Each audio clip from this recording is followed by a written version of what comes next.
Selamat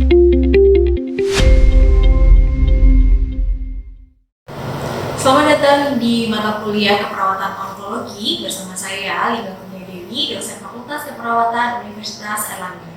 Pada kesempatan kali ini kita akan membahas tentang konsep asuhan penyakit keperawatan onkologi pada sistem muskuloskeletal, yaitu secara spesifik kita akan membahas tentang penyakit osteosarkoma. Pada video kali ini kita akan membahas dua hal, yaitu konsep penyakit dan juga konsep asuhan keperawatan. Baik, secara lebih rincinya, mari kita simak penjelasan berikut ini.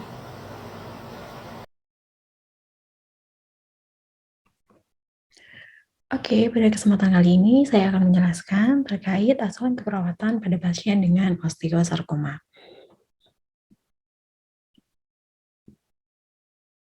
Nah, pada video kali ini kita akan membahas terkait konsep asuhan keperawatan pada pasien dengan osteosarkoma.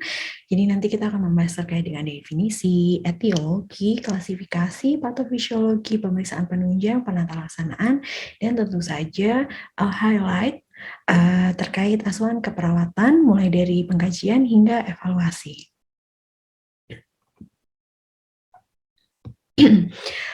Pertama kita harus mengetahui terlebih dahulu apa itu osteosarkoma. Saya berharap teman-teman semua sudah mempelajari terkait dengan anatomi dan fisiologi pada sistem muskuloskeletal sehingga sudah bisa memahami terkait dengan apa saja keganasan ataupun ketidaknormalan yang bisa terjadi pada sistem muskuloskeletal, yaitu salah satunya adalah terjadinya keganasan. Nah, osteosarkoma ini merupakan tumor ganas primer pada tulang yang paling sering dijumpai. Jadi, persentase terjadinya osteosarkoma dibandingkan dengan kasus tumor ganas lainnya pada tulang ini yang paling banyak. Data epidemiologi menunjukkan insiden yang tinggi dari osteosarkoma yang bisa dimulai pada usia yang sering ditemukan pada usia 10 hingga 20 tahun dan bisa juga pada usia di atas 40 atau 50 tahun. Lalu apa saja penyebabnya? Jadi secara umum penyebab keganasan ini tidak bisa diketahui secara pasti, di mana bisa terjadi osteosarkoma ini tidak diketahui penyebabnya, itu biasanya terjadi pada osteosarkoma yang primer, sedangkan osteosarkoma sebagai akibat dari keadaan lainnya merupakan osteosarkoma sekunder, atau misalnya bisa terjadi karena adanya metastase dari kanker yang lain. Nah, kita juga perlu mengetahui sebenarnya apa saja faktor risiko yang menyebabkan terjadinya kanker ataupun dalam hal ini adalah osteosarkoma. Yang pertama adalah senyawa kimia, senyawa antrasiklin dan senyawa alkyl beryllium dan lain sebagainya yang dapat menyebabkan perubahan genetik sehingga bisa memicu timbulnya keganasan. Yang kedua adalah virus, di mana virus-virus tersebut bisa menyebabkan kurang responsifnya terhadap kemoterapi yang mungkin nanti akan diberikan. Selanjutnya adalah radiasi. Nah, radiasi ini dihubungkan dengan sarkoma sekunder pada orang yang pernah mendapatkan radiasi untuk terapi kanker. Baik, kita berlanjut lagi ke klasifikasi dari osteosarkoma. Klasifikasi secara umum dibagi menjadi dua, seperti yang sudah kita bahas tadi, ada primer, ada sekunder. Klasifikasi osteosarkoma yang primer ini bisa sering ditemukan pada pasien dengan usia 15 hingga 25 tahun. Ini juga primer ini juga disebut sebagai konvensional atau klasik osteosarkoma dengan low grade intramedular osteosarkoma dan bisa terjadi juga parosteal dan periosteal osteosarkoma. Sedangkan pada klasifikasi osteosarkoma sekunder ini biasa ditemukan pada pasien dengan usia di atas 50 tahun dan bisa juga terjadi karena proses penyakit lain atau misalnya karena metastase dari kanker yang lain. Eh, nah, ketika kalian melihat di gambar, jadi ini adalah perbandingan dari tulang yang sehat dan juga tulang yang terkena keganasan atau osteosarkoma. Ya, bisa dilihat adanya pertumbuhan massa yang abnormal pada tulang-tulang panjang. Nah, bagaimana patofisiologinya? Jadi tumor ini tumbuh di bagian metafisis tulang. Tempat yang paling sering terserang tumor ini adalah bagian ujung tulang panjang, terutama lutut. Adanya tumor pada tulang menyebabkan jaringan lunak diinvasi oleh sel tumor, timbul reaksi dari tulang normal dengan respon osteolitik, yaitu proses destruksi atau penghancuran tulang, dan respon osteoblastik atau proses pembentukan tulang. Terjadinya destruksi tulang lokal.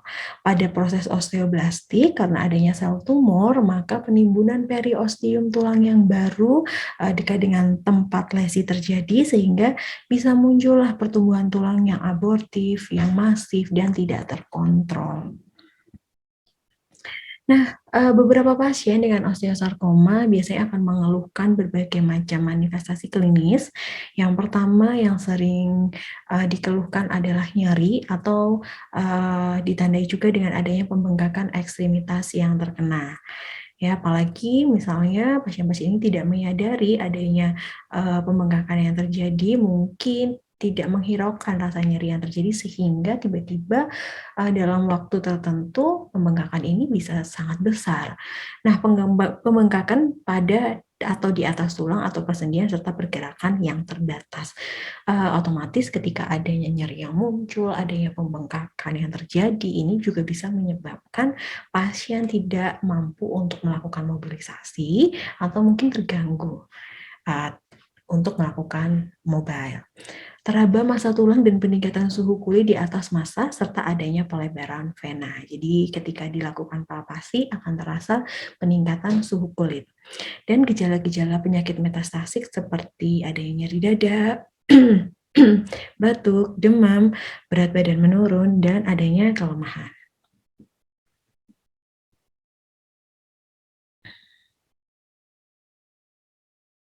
Oke, baik. Selanjutnya adalah pemeriksaan penunjang. Untuk melakukan penegakan diagnosa, apakah ini adalah osteosarkoma atau penyakit keganasan yang lainnya, maka sangat diperlukan pemeriksaan laboratorium.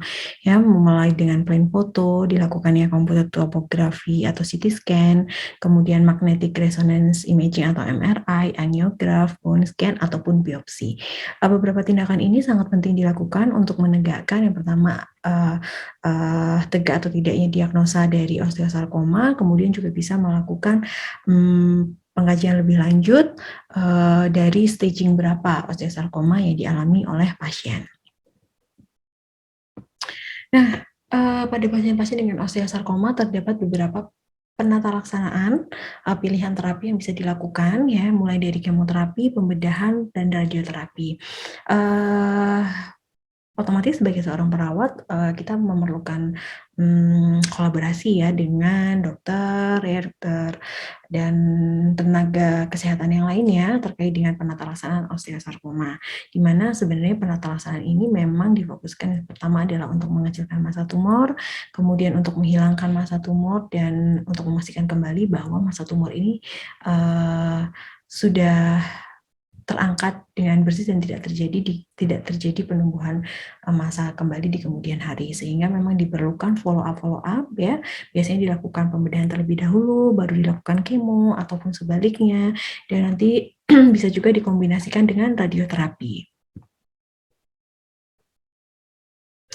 Baik, kita sekarang akan memasuki asuhan keperawatan, ya, di mana asuhan keperawatan ini tidak pas saya akan mengingatkan kembali mulai dari pengkajian, diagnosa keperawatan, intervensi, implementasi, dan evaluasi. Pengkajian pada keperawatan onkologi bisa menggunakan pengkajian secara persistem, ya, karena tidak menutup kemungkinan bahwa massa dari tumor ini ataupun osteosarkoma ini bisa saja mempengaruhi dari sistem yang lainnya, gitu, sehingga kita memerlukan pengkajian secara holistik, secara komprehensif ya, mulai dari apa keluhan utama, kemudian riwayat mulai dari identitas diri, riwayat penyakit sekarang, riwayat penyakit dahulu, kemudian genogram, kita untuk mengkaji apakah ada keluarga yang juga mengalami penyakit yang serupa dan juga pengkajian B1 hingga B6. Nah, pada B6 ini kita fokuskan pada pengkajian untuk benar-benar menggali ya informasi terkait dari keluhan pasien terkait osteosarkoma, mulai dari adanya nyeri, keterbatasan gerak, ROM-nya bebas atau terbatas, kemudian aktivitasnya dibantu atau tidak, kemudian bagaimana dengan kekuatan ototnya, dan lain sebagainya. Sehingga ini diperlukan, pengkajian ini sangat diperlukan untuk menegakkan diagnosa keperawatan yang relevan dan yang tepat, sehingga nanti intervensinya juga akan sesuai. Nah, biasanya karena pasien ini mengeluh nyeri, nanti kita harus menanyakan apakah nyeri ini akut atau kronis, ya, di mana dibedakan sesuai dengan onset waktunya. Kalau yang nyeri akut berarti kurang dari 3 bulan, kemudian untuk yang nyeri kronis lebih dari 3 bulan. Kemudian bagaimana dengan mobilitas fisiknya, kemudian bagaimana dengan adanya gangguan dari aktivitas atau tidak, dan kita juga perlu menilai ya apakah ada masalah-masalah lain di luar dari sistem muskuloskeletal, sehingga nanti kita bisa merencanakan intervensi yang sesuai ya, mulai dengan luarannya dan intervensinya, observasi terapeutik, edukasi, dan kolaborasi. Kita harus memperhatikan semua aspek tersebut agar bisa memberikan asuhan keperawatan yang komprehensif kepada pasien. Oke, kemudian adalah implementasi. Jadi kita melakukan implementasi dari apa yang sudah kita rencanakan. Jangan lupa di implementasi ini kita harus menuliskan hasil-hasil dari apa yang kita lakukan ke pasien. Misalnya melakukan observasi, kita tuliskan hasilnya seperti apa. Melakukan kolaborasi apa yang kita lakukan. Kemudian edukasi apa yang kita berikan tidak hanya pada pasien dan keluarga.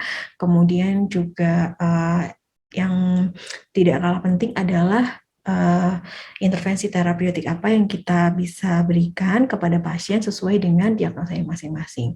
Dan setelah semua dilakukan, kita perlu melakukan evaluasi ya, dilakukan sesuai dengan outcome yang akan kita capai ya, dengan timeline waktunya, di mana evaluasi ini harus spesifik, harus measurable ya, sehingga kita bisa menentukan apakah masalah keperawatan ini teratasi atau tidak.